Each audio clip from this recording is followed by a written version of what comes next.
Welcome to this DelftStack tutorial video. In today's video, I'm going to teach you how to add a new account or profile in the Brave browser.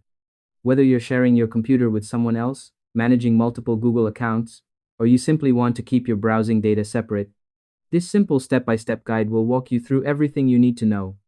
First, open your Brave browser and look at the top right corner of the window. Click on the three horizontal lines to open the menu. Make sure to follow along carefully so you don't miss any important details. Next, go to More Tools, and from there, select Add New Profile. You'll see a prompt to create a new profile, where you can give it a name and even choose an avatar if you like.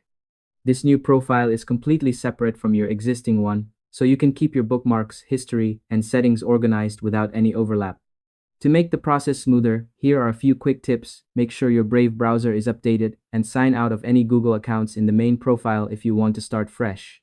Doing this beforehand can save time and prevent confusion between accounts. Once you've created the new profile, click on it and sign in with your desired Google account or other service accounts you use.